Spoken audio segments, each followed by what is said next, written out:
प्रिय आत्मीय दाजुभाइ दिदीबहिनीहरू, हामी नेपालीहरूको घर आँगनमा नयाँ वर्ष 2082 आइपुगेको छ। नयाँ घाम, नयाँ ज्योति, नयाँ उत्साह लिएर आएको नयाँ वर्षको उपलक्ष्यमा देश तथा विदेशमा रहे बसेका सम्पूर्ण नेपालीहरूको सुख र शान्तिको मङ्गलमय शुभकामना। हरेक नयाँ वर्ष नूतन आशा र विश्वास बोकेर आउने, तर वर्षको विदाईमा एउटा घनघोर निराशाका बीच हुने गरेको धेरै साल भयो।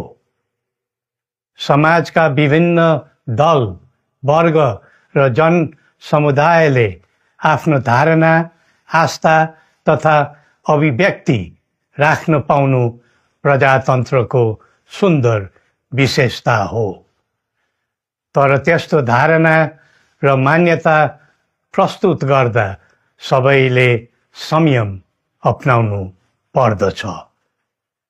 केही दिन अघि जनप्रदर्शनमा जुन प्रकारको हिंसा, आगजनी, तोडफोड भयो, त्यसबाट जस प्रकारको मानवीय एवं भौतिक क्षति भयो, त्यो सुन्दा हामीलाई अत्यन्तै दुःख लाग्यो। नागरिक स्वतन्त्रता भन्दा ठुलो तन्त्रवाद हुँदैन। वास्तविक प्रजातन्त्र त्यहाँ हुन्छ जहाँ राम्रो, नराम्रो, जनगुनासो वा गुणगान सुन्ने परम्परा र संस्कार हुन्छ। नेपाली जनतामा देश र भविष्यलाई लिएर जुन खालको जागरुकता पैदा भएको छ, त्यसलाई हामीले सकारात्मक रूपमा लिएका छौँ। वास्तवमा नेपाली जनतामा रहेको देशभक्तिपूर्ण भावना विश्वमै अनुकरणीय र अनुसरणीय छ। देशलाई विद्यमान जटिलताबाट मुक्त गराई शान्त, स्थिर र समृद्ध मुलुक बनाउने जागरुकता जुन पैदा भएको छ, नयाँ वर्ष 2082 मा नेपाली जनताको चाहना अनुसारको परिणाम हासिल हुने विश्वास थपिएको छ। मुलुकमा व्याप्त अशान्ति, अराजकता, निराशा र असन्तुष्टिबाट आम नेपालीलाई मुक्त गर्न नेपालको राज संस्थाले जहिले पनि योगदान पुर्याउँदै आएको विदितै छ। राष्ट्रियता र प्रजातन्त्रलाई मूल कार्य मान्दै जनभावना बमोजिम चल्ने बहुदलीय प्रजातन्त्र र संवैधानिक राज संस्थाको परम्परामा हाम्रो मान्यता रही आएको छ। वर्तमानमा बदलिँदो जनचाहनाको पनि कदर गरी राज्य शक्तिको स्रोत जनता नै हुन् भन्ने मन्जुरी सदैव स्थापित हुनु पर्दछ। राष्ट्र निर्माता श्री 5 बरामहाराज धिराजको दिव्य उपदेशलाई नै अबको राज्य सत्ताको मूल मन्त्र सोच्नुमा के होला?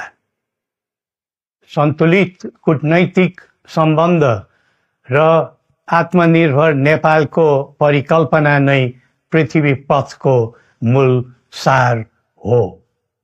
यही नै राजनीतिको मूलधार हुनु पर्ने हो।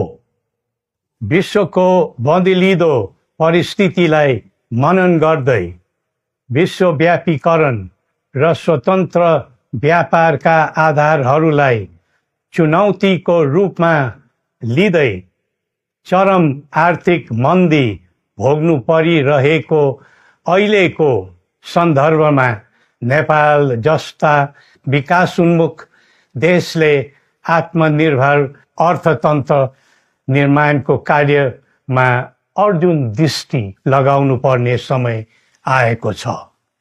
स्वदेशी स्रोत साधनको प्रयोगले स्वदेशमै उत्पादन गरी स्वदेशमै खपत गर्दै आन्तरिक अर्थतन्त्रको चक्रभित्रबाटै मुलुकको समग्र अर्थतन्त्र आत्मनिर्भर र चलायमान गराउनु पर्ने विश्व परिवेश निर्माण हुँदैछ भन्ने सङ्केतहरू देखा परिरहेका छन्।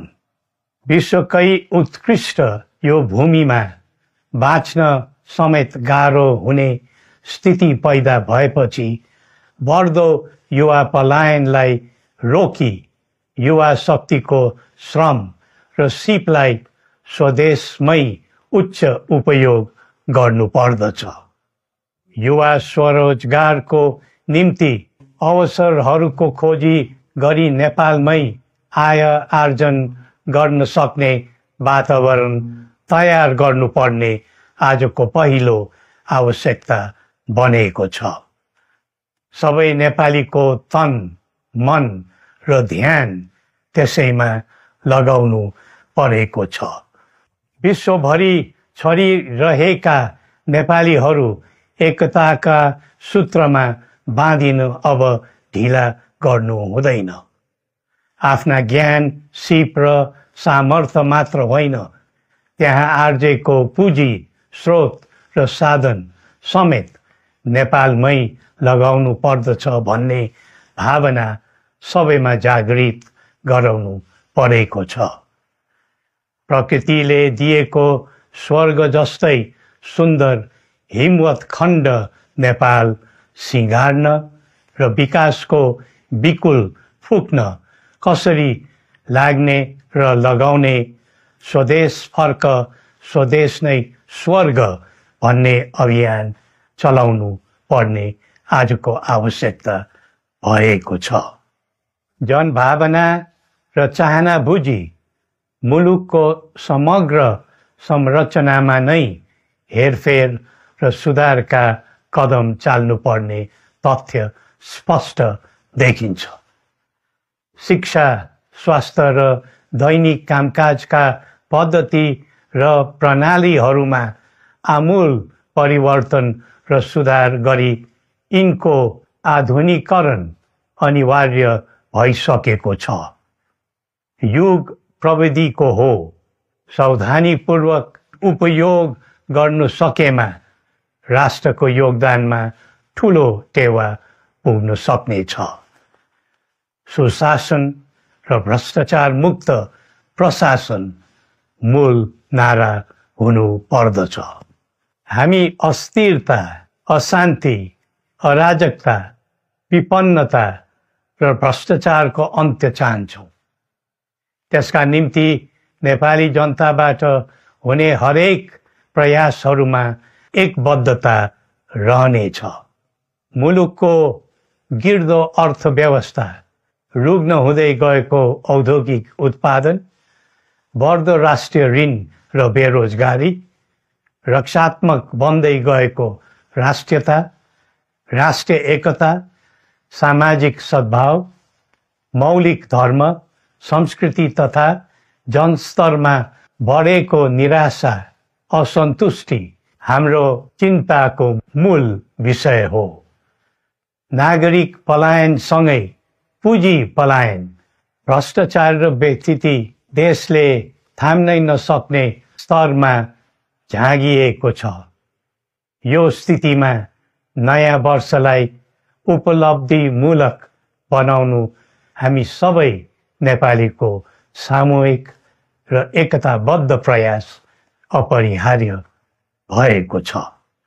नेपाली बीच द्वन्द्व नहोस्, परस्पर अविश्वास र हिंसाको दुःखद मनोस्थिति नबनोस्, देशवासीहरू कुनै पनि नाम र न्युहुमा ध्रुवीकृत नबनुन् भन्नेतर्फ हामी सदैव सचेत र संवेदनशील छौँ। नेपालीको एकतामा नै नेपालको भविष्य निहित रहेको यथार्थलाई हामीले आत्मसात गरेका छौँ। सबैले यही वास्तविकतालाई आत्मबोध गर्नुपर्दछ भन्ने ठान्दछौँ। हाम्रा आह्वान हामी कसैको निजी स्वार्थपूर्तिका निमित्त होइन, कुनै खालको सैद्धान्तिकवाद वा विचारको होइन, समग्र राष्ट्रको स्वाधीनता, समग्र जनताको सम्प्रभुता तथा नेपाल र नेपालीको सुखमय प्रतिष्ठाको निम्ति हो। आफ्नै प्रकारको अग्रणी राष्ट्र हामीले नै बनाउने हो अनि आफ्नो स्वतः र अस्तित्व हामी आफैले उठाउने हो। संसार धेरै अघि बढिसक्यो, तर हामी यो वा त्यो वादको चक्रव्यूहमा फँसेका छौँ। नेपाल आमालाई केन्द्रमा राखेर हाम्रा विचार बन्नुपर्छ, हाम्रा कदम चल्नुपर्छ।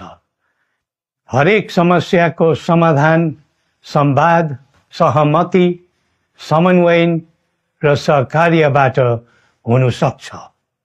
आगामी वर्ष नेपाली इतिहासको स्मरणीय र सुनौलो सम्झना बन्नुपर्छ र बनाउनु सकिन्छ भन्ने विश्वास हामीले लिएका छौँ।